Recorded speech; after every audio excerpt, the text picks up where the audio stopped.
Dan kita juga melihat laju inflasi yang terakhir angka 1,55 juga merupakan laju inflasi yang terendah di dunia. Assalamualaikum warahmatullahi wabarakatuh. Selamat sore dan salam sejahtera untuk kita semua. Sore hari ini Bapak Presiden telah melaksanakan pertemuan dengan seluruh kementerian, pimpinan kementerian, lembaga, dan pemerintah daerah, para gubernur, di dalam rangka penyerahan daftar isian pelaksanaan anggaran tahun anggaran 2025. Seperti diketahui bahwa APBN tahun 2025 yang disusun tahun lalu, yaitu pada mulai bulan April dengan pembentukan atau pembahasan mengenai kerangka ekonomi makro dan pokok-pokok kebijakan fiskal, dan kemudian dibahas dengan DPR, dan kemudian diajukan oleh Bapak Presiden Jokowi pada bulan Agustus tanggal 16 2024 untuk dibahas RUU APBN-nya dengan DPR dan diselesaikan pada akhir September. Dengan demikian, APBN 2025 memang disusun dalam suasana dan dalam situasi transisi pemerintahan dari pemerintah sebelumnya kepada pemerintah terpilih. Dan dalam pelaksanaan penyusunan tersebut telah dilakukan konsultasi dan komunikasi dengan Presiden terpilih, sehingga program-program dari Presiden terpilih telah terakomodasi di dalam APBN 2025. APBN 2025 disusun dalam suasana geopolitik dan geoekonomi yang mengalami perubahan dan dinamika yang sangat tinggi.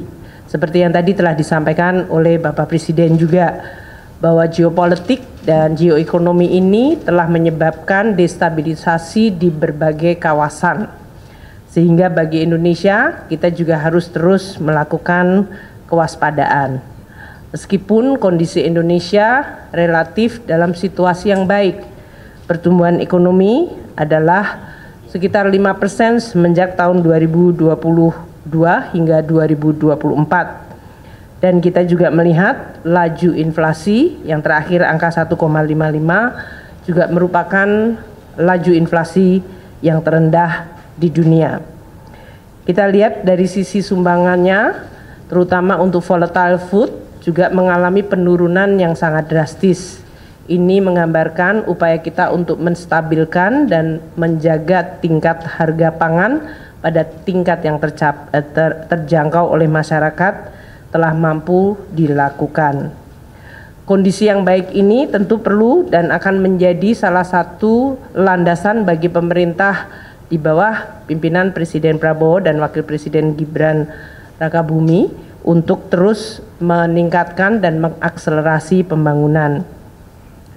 Neraca perdagangan kita juga dalam posisi positif 54 bulan terakhir mengalami surplus perdagangan, di mana nilai ekspor kita sampai dengan Oktober 2024 mencapai 24,4 miliar US dollar.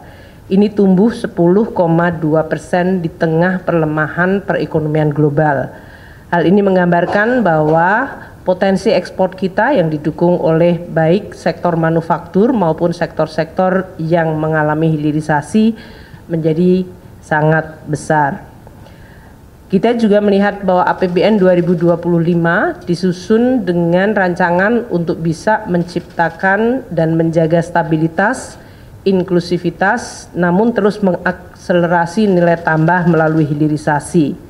Asumsi makro di dalam 2025 adalah pertumbuhan 5,2%, inflasi 2,5%, tingkat bunga surat berharga negara 10 tahun adalah 7%, nilai tukar rupiah Rp16.000 per dolar, harga minyak mentah $82 per barel, lifting minyak dan lifting gas adalah 605.000 barel, dan untuk lifting gas 1.005.000 barel per hari.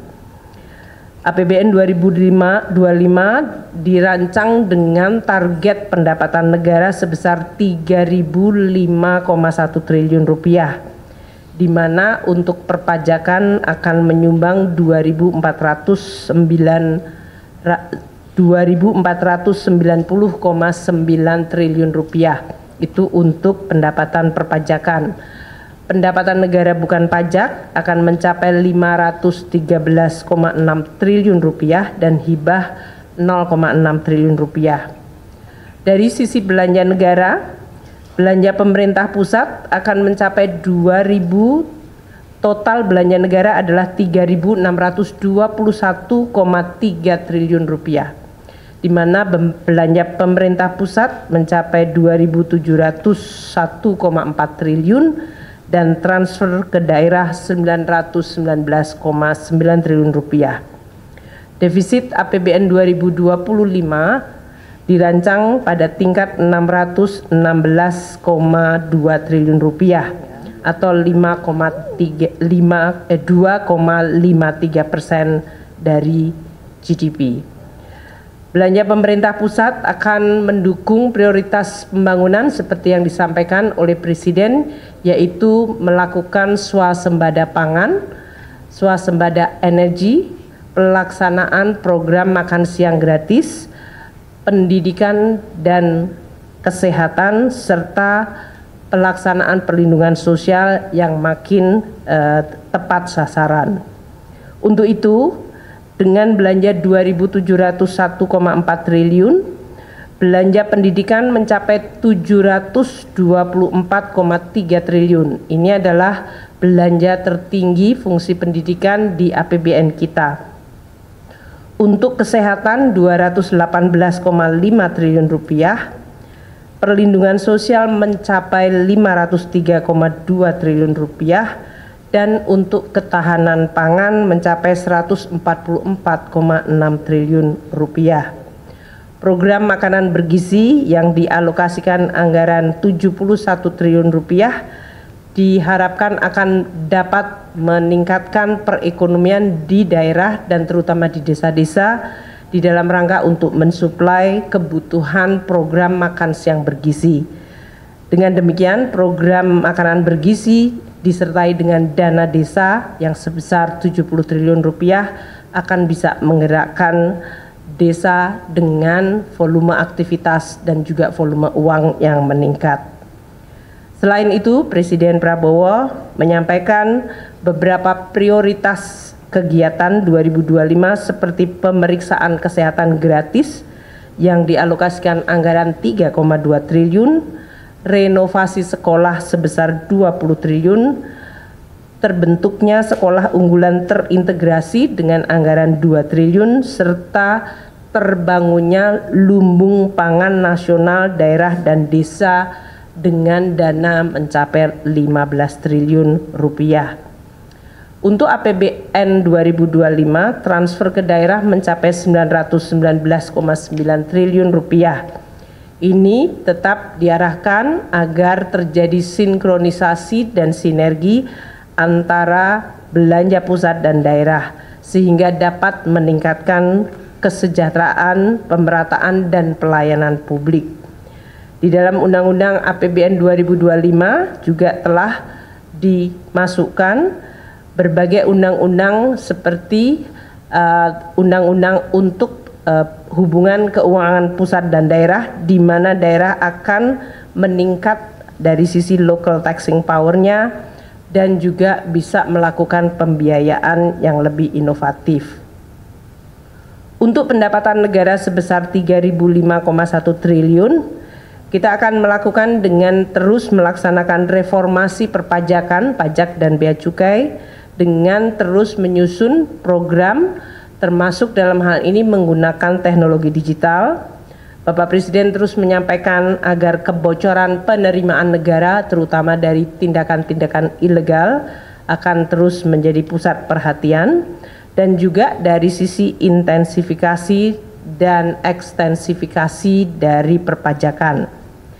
Kita juga mengikuti bahwa di dalam suasana global terjadi persaingan global taxation yang harus kita waspadai, sehingga kita juga harus terus menjaga agar basis perpajakan Indonesia tidak mengalami erosi dari praktek-praktek perpajakan global yang memfasilitasi terjadinya tax evasion dan tax avoidance.